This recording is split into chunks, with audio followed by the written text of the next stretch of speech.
सभी भक्तों को मेरा सादर प्रणाम। आपका मेरे चैनल आपकी किस्मत भोलेनाथ के हाथ में हार्दिक स्वागत है।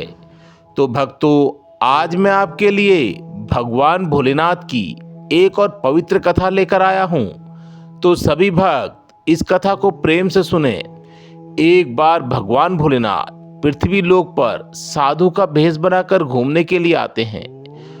तो देखते हैं कि वहां का राजा हर रोज रात को अपने घोड़े पर सवार होकर राज्य का चक्कर लगाता है और अपने प्रजा के सुख दुख को देखता है कि उसकी प्रजा कितनी दुखी और कितनी खुश है। अगर आप यह पवित्र कहानी सुन रहे हैं तो इसे पूरा सुने। इस पवित्र कथा को आधा अधूरा बीच में छोड़कर जाने की गलती मत करिएगा, क्योंकि इस पवित्र कथा को पूरा सुनने मात्र से ही मनचाहे फल की प्राप्ति होती है। इसलिए इस कथा को पूरा सुने। आप शिव भक्त हैं तो भगवान भोलेनाथ का अनादर ना करें। हर दिन वह राजा ऋषि को पेड़ के नीचे बैठा देखता। ऋषि की अपनी कोई कुटिया भी नहीं थी। ऋषि अपना जीवन उसी पेड़ के नीचे बिता रहे थे, जो अपने जीवन से खुश रहते थे। कभी नृत्य करते, कभी बांसुरी बजाते, कभी गाना गाते, कभी शांत बैठ जाते। जब भी राजा उस तरफ से गुजरता वहां रुक जाता और ऋषि को देखते रहता और घोड़े पर आगे निकल जाता। राजा उस ऋषि में रुचि लेने लगे, क्योंकि इस ऋषि का अपना कोई घर नहीं था।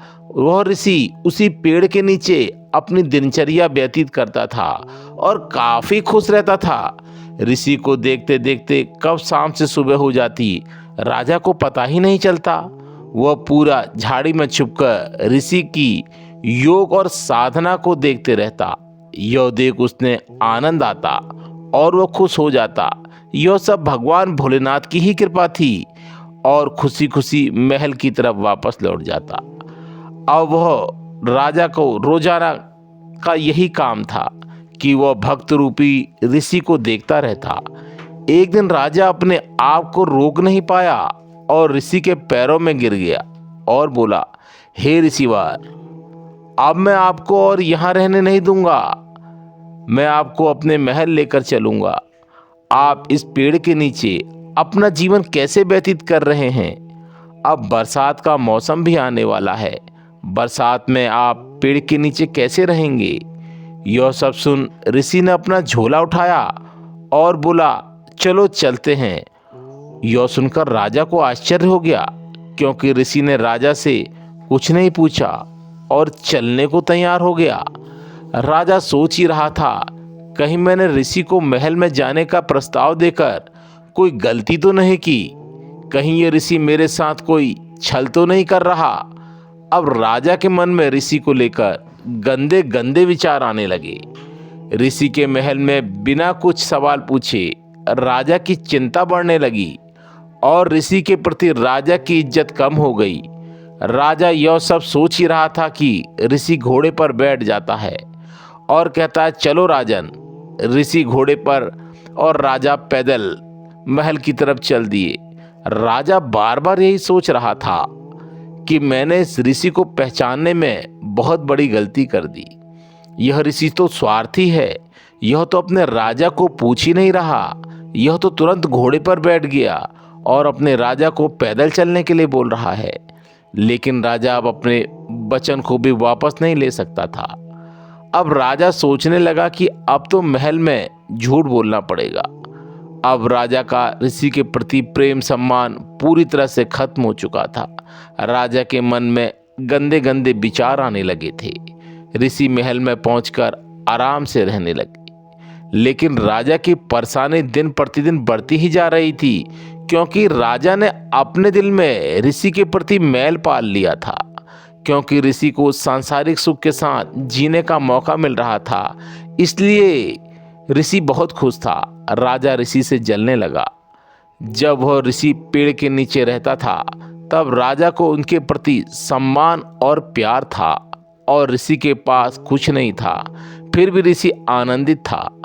वो जंगल में बांसुरी बजाता था। महल में आकर उन्होंने बांसुरी बजाना भी बंद कर दिया और राजा की तरह आराम से रहने लगा।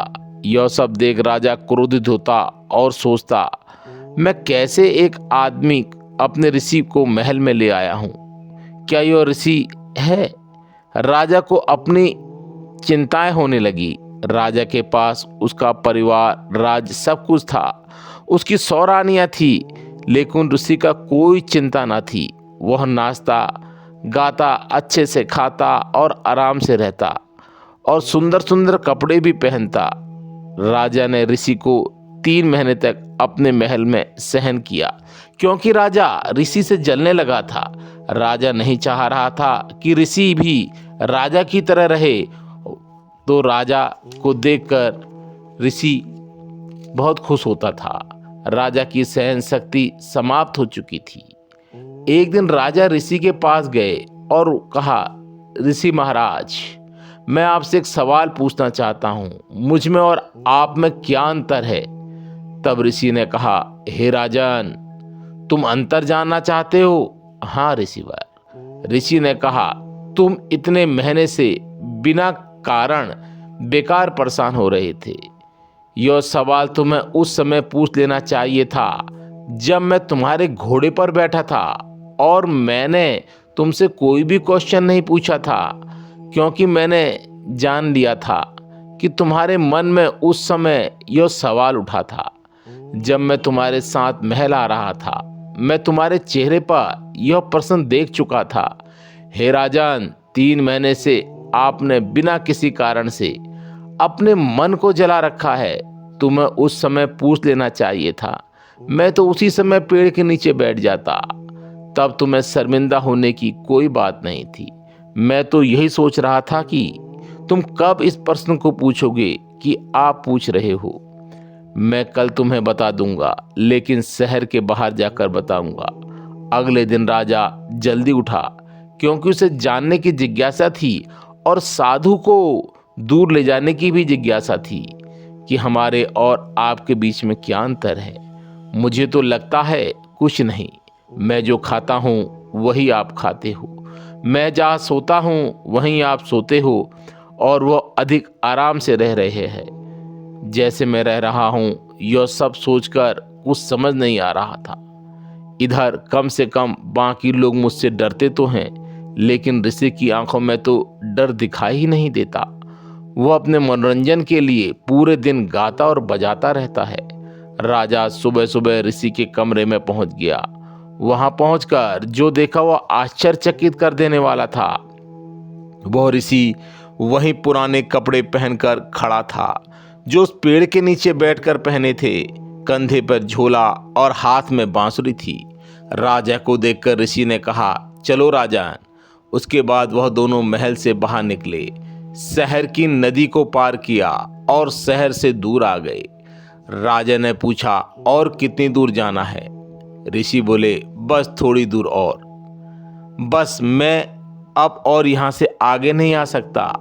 राजा बोला, जो कहना है वह बोल दीजिए। तब ऋषि ने कहा, मैं तो और आगे जाऊंगा राजन, तुम मेरे साथ आते हो कि नहीं? राजा को गुस्सा आ गया। उसने कहा, मैं कैसे चल सकता हूँ? मैं तुम्हारी तरह ऋषि नहीं हूँ जिससे कुछ फर्क नहीं पड़ता। मेरे साथ मेरी पत्नी, मेरे बच्चे, मेरा साम्राज्य, सब कुछ है। मैं यहाँ का राजा हूँ और यह सब मेरे से जुड़े हुए हैं। मैं यहाँ सब कुछ छोड़कर तुम्हारे साथ क्यों जाऊं? तब ऋषि मुस्कुराए और कहा, बस यही तुम्हारे और मेरे बीच का अंतर है राजन। मैं यहाँ जा रहा हूँ जहाँ तुम नहीं जा सकते। मैं अच्छी या बुरी स्थिति में खुश रह सकता हूँ, लेकिन तुम नहीं।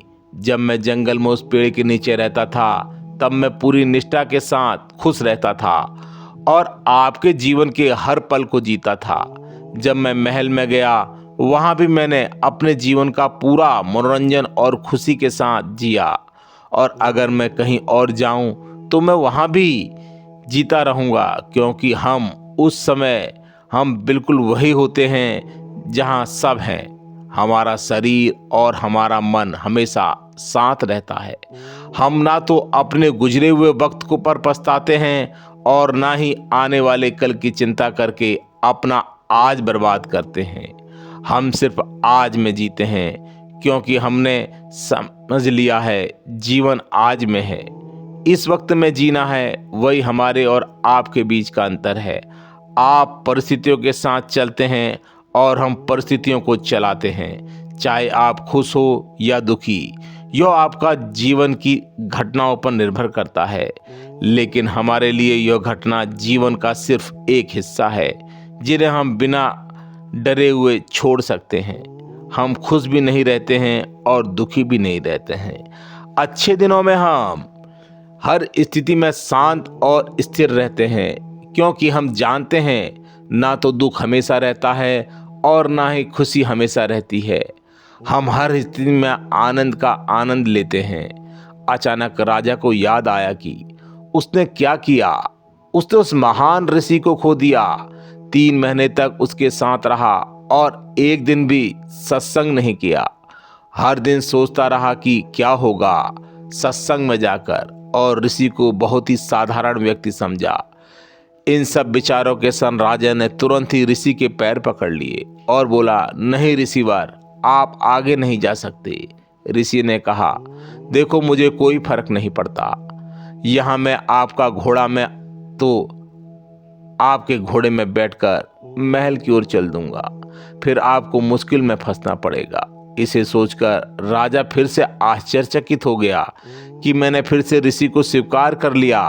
ऋषि ने राजा की आंखों में देखा और कुछ समय तक खड़े रहे, फिर बोले, लेकिन मैं अब वापस नहीं जाऊंगा राजन, क्योंकि फिर से आप मुश्किल में फंस जाओगे और फिर से मुझसे ईर्ष्या करने और दिन रात परेशान होने लगोगे। हम ऋषि हैं, हमारे लिए जंगल और महल सभी एक समान है।